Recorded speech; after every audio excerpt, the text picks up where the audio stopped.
Naquele tempo, disse Jesus a seus discípulos: cuidado, ficai atentos, porque não sabeis quando chegará o momento.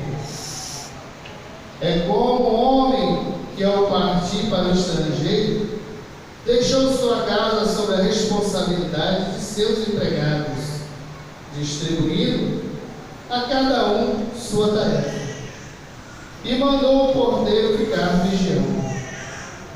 Vigiai, portanto, porque não sabeis quando o dono da casa vem, à tarde, à meia-noite, de madrugada ou ao amanhecer, para que não se suceda que, vindo de repente, ele vos encontre dormindo. O que vos digo a todos: vigiai. Palavra da salvação. Glória a vós, Senhor.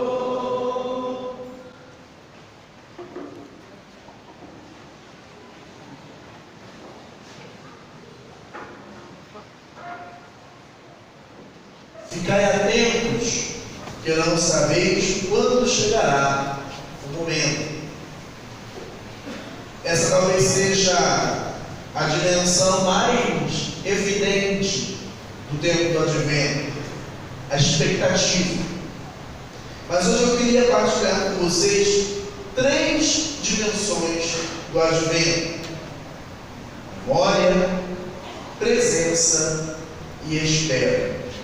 Mas antes, apesar de já ter feito no advento do ano passado, acho sempre válida, cabe a pergunta: vocês sabem o que significa a palavra advento? Não, quem já participou da missão ontem não vale, hein? Como é que é? Não pode dar palpite. Preparação para aquilo que há de vir. Para a expressão. Não, uma outra palavra. Vocês estão na missa de ontem, hein? Não? Bem, a palavra advento é sinônima da palavra espera. Espera? Não, enganei vocês. Qual que é a palavra? Não? Vinda. Chegada. Vinda tem a mesma raiz de advento. Vir, o latim, venio, eu venho. Adveniat, a vinda. Advento significa a vinda. E por isso, nós, estando no advento, pensamos, claro, a vinda de Cristo. É o Natal. Por isso, a espera da vinda de Cristo. Não está errado. O tempo do advento, o conteúdo do tempo do advento é essa preparação para aquele que há de vir. É essa espera. Mas nós pecaríamos de um reducionismo simplista se pensássemos que o advento serve apenas para preparar o Natal. Seria o mesmo que dizer que ele não tem conteúdo em si mesmo. Como se ele não fosse importante. Como se importante fosse aquilo que vem depois dele. Vocês estão entendendo? Como se a importância do advento não fosse o próprio advento, mas o Natal. Então, como se fosse assim um mês, uma faixa de transição. E como eu digo a vocês, o advento tem um conteúdo belíssimo, que eu resumo nessas 3 palavras que agora quero dividir com vocês. O tempo do advento é um tempo de memória. Fazemos memória do primeiro advento de Cristo, da sua primeira vinda no Natal, que é o que nós celebraremos dentro de alguns dias, no final do mês. De fato, fazemos memória daquela visita que o Senhor nosso Deus nos fez, ao vir à terra, numa noite fria e esquecida, perdido no meio do campo, porque não tinha lugar na pousada. Quase ninguém tomou conhecimento da chegada de Deus à terra. Uns pequenos pastores, e isso porque foram avisados pelos anjos.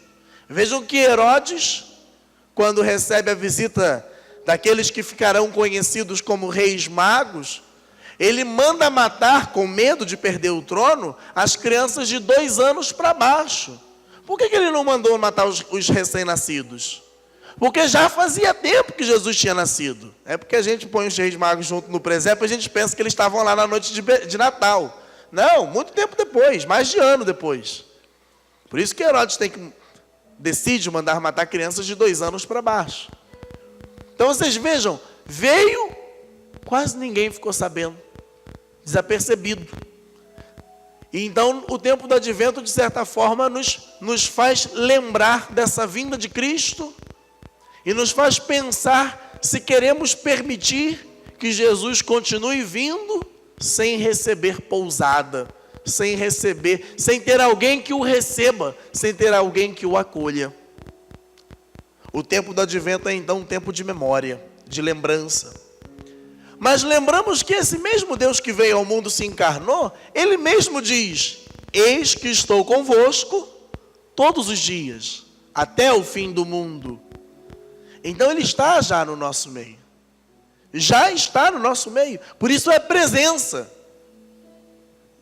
Se faz presente em nosso meio. Por isso o anjo disse que ele seria o Emanuel. Emanuel é um conjunto de palavras que em hebraico significa Deus conosco.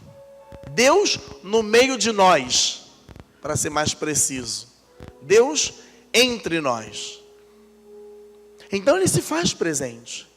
E Deus se faz presente em nossas vidas hoje. Nós podemos encontrá-lo na sua palavra, nós podemos encontrá-lo na assembleia reunida, e nós o encontramos de forma substancial e real, em corpo, sangue, alma e divindade, na Eucaristia, no pão e no vinho consagrados. Está presente em nosso meio.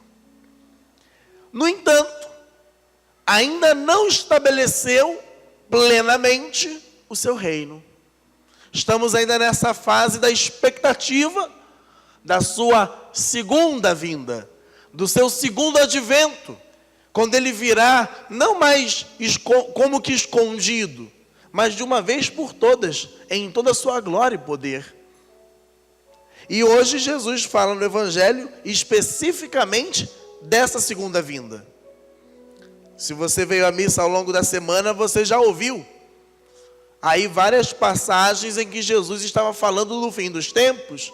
Todas essas coisas precisam acontecer, mas ainda não será o fim. Não sabeis o momento. E aí hoje ele continua: ficai atentos, porque não sabeis quando chegará o momento. Mas eu preciso te falar uma coisa, meu irmão, para que você não se engane. Quando a gente fala da espera, é a espera de quê? A espera do nosso encontro com Jesus. E esse encontro ele pode se dar de 3 maneiras diferentes. A primeira delas, e é aquela que Jesus fala no Evangelho de hoje, é quando ele virá em sua glória. Esse é um encontro. Mas pode acontecer um outro tipo de encontro, que é nós irmos até ele, que é quando chega o fim de nossa existência. Também não sabemos quando chegará esse momento, também precisamos estar preparados para esse momento. Mas também existe uma terceira modalidade do encontro com o Senhor, e é aquele encontro diário com Jesus. São Bernardo de Claraval, mencionando essas vindas de Cristo, a primeira quando veio em Belém, a última quando virá com glória e poder, mas ele menciona que existem muitas outras vindas de Cristo no nosso dia a dia, quando o Senhor nos visita, quando o Senhor passa em nosso meio, em nossa história. E é preciso que tenhamos os ouvidos abertos para reconhecer a voz do nosso pastor Jesus, quando ele nos fala. É preciso que nós tenhamos os ouvidos e os olhos abertos para reconhecer o Senhor. E sobretudo que tenhamos o coração aberto para acolhê-lo. Porque Deus já está passando na nossa vida. Jesus não vai nascer no Natal, ele já nasceu.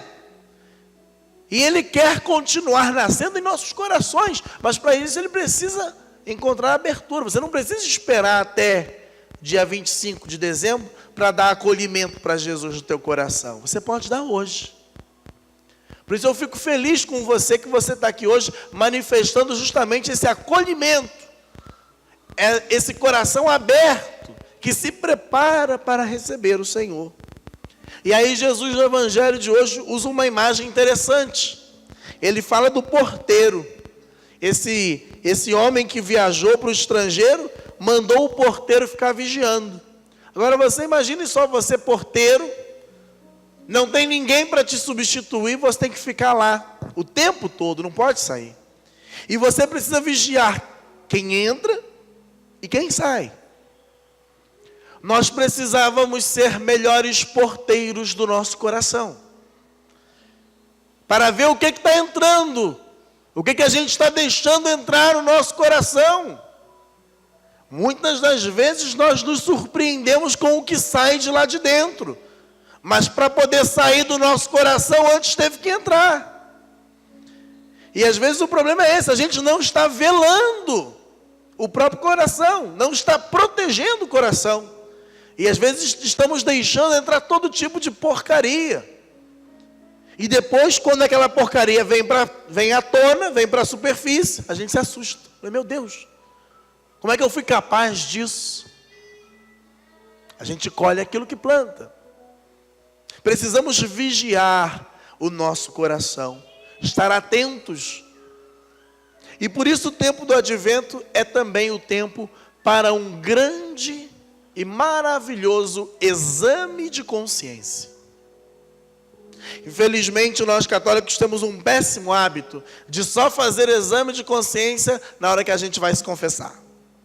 E aí a gente espera que 5 minutinhos corridos sejam suficientes para fazer a gente lembrar a vida toda. E não são.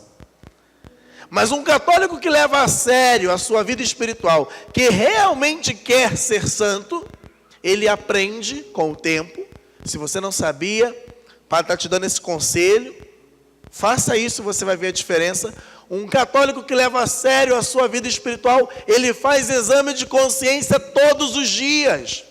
Antes de dormir, naquela oração que você faz à noite, agradecendo a Deus pelo dia que te deu, pedindo a Ele um descanso, um merecido descanso, tira 2 minutinhos, 2, 3 minutinhos, e faz um exame do teu dia.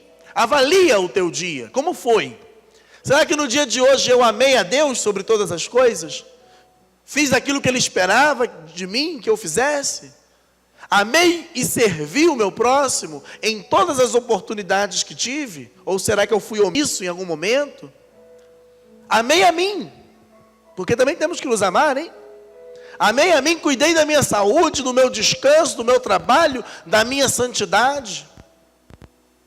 E então, ao final, fazemos um propósito bem concreto para o dia seguinte, para que a gente possa melhorar. Vejam, meus irmãos, uma pessoa que tem um comércio, que venda comida, ela precisa saber se aquilo que ela colocou no cardápio está saindo ou não, está vendendo ou não.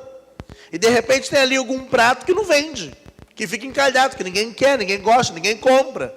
Então ele precisa fazer um balanço de quando em quando e ver.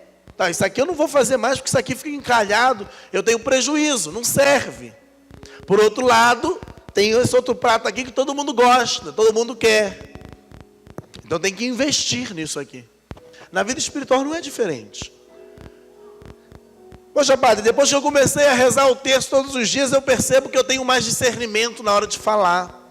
Eu tenho tido mais sabedoria, mais paz para enfrentar as dificuldades. Ótimo. Mantenha, reforce, invista. Poxa, Padre, eu percebo que depois que eu comecei a andar em alguns lugares, frequentar determinadas pessoas, eu mudei. E não foi para melhor, não. Então corta. Isso aí é o prato que está encalhando. Não faça mais. Mas para a gente chegar a essa conclusão, a gente precisa dedicar um tempo para pensar sobre isso. E isso nós fazemos todos os dias. Ah, poxa, percebo que no dia de hoje eu fui grosseiro com mamãe. Faltei com respeito, faltei com a caridade, falei umas coisas que não precisava. Meu propósito para amanhã, serei especialmente carinhoso com ela. Pronto. Um propósito concreto em cima daquilo que eu verifiquei no meu exame de hoje. E no dia de amanhã, quando eu acordar, de manhã cedo, sabe essa oração que você faz de manhã quando você acorda? Primeira coisa que você vai fazer, vai ser lembrar qual que foi o propósito que você fez de noite. Senão você vai esquecer. Qual foi o propósito que eu fiz? Ah, sim, hoje eu vou ser carinhoso com mamãe. E aí você vai para o trabalho, manda uma mensagem: mãe, bom dia, tudo bem? Tá bem? Primeiro intervalinho que você tem, você liga, fala com ela. Se puder, vai lá almoçar com ela. Não pode, manda um abraço. Pronto, fiz o meu propósito. No fim da noite, exame. O que eu fiz hoje? O que deu certo, o que deu errado? Propósito. Dia seguinte de manhã, acordo. Qual foi o propósito de ontem? Faço. No fim do dia, exame. E assim todos os dias. E vamos evoluindo. E vamos crescendo. Porque eu queria te fazer uma pergunta que o Senhor está fazendo no meu coração. Será que nesse advento desse ano, nós percebemos que estamos mais próximos de Deus do que estávamos no advento do ano passado? Será que nesse um ano que passou, nós progredimos ou regredimos na nossa vida espiritual? Estamos mais próximos de Deus ou mais longe de Deus? Somos pessoas melhores? Temos sido pessoas mais amáveis, mais educadas, mais carinhosas? Ou o contrário disso? Precisamos avaliar. Precisamos fazer exame. Precisamos saber. Porque senão, meus irmãos, entra Natal, entra Páscoa, sai Páscoa, entra domingo, sai domingo, e a gente fica na mediocridade. A gente não melhora. O Senhor nos quer santos. Sede perfeitos, disse Jesus, como vosso Pai Celeste é perfeito. Olha a meta que Ele nos coloca. Não é como aquela meta aberta que depois você dobra a meta. O Senhor nos dá uma meta de verdade, séria. Sede perfeitos. Mas, padre, eu nunca vou ser perfeito. Com certeza você não será, nem eu. Perfeito só Deus. Mas essa é a direção para onde nós vamos. A meta é essa. A meta não é a mediocridade. Eu não gosto de ser repetitivo, mas eu já fiz essa pergunta aqui. Dá para subir a escada rolante que desce? Agora vocês já sabem. Dá. Mas é preciso persistência, perseverança. O mundo nos puxa para baixo. Nossas quedas, nossas faltas, tudo isso serve para nos desanimar, desalentar. Mas nós precisamos ser persistentes. Precisamos querer a nossa própria santidade. Porque se a gente não quiser, se nós não quisermos a nossa santidade, e com isso eu quero dizer o quê? Querer com todas as forças. Querer com todas as forças. Não façamos como aquele jovem, que a mãe acordou ele 7 horas, e meu filho, já são 7 horas, a missa é às 8, você vai se atrasar. E aí, ele, mãe, eu só vou dormir mais um pouquinho, deixa eu dormir mais um pouquinho. Meu filho, são 7h15, você vai chegar tarde na missa. Ai, mãe, vai se arrumando, daqui a pouco eu vou. Meu filho, 7h40, a missa é às 8. Meu filho, 7:55, você não vai para a missa?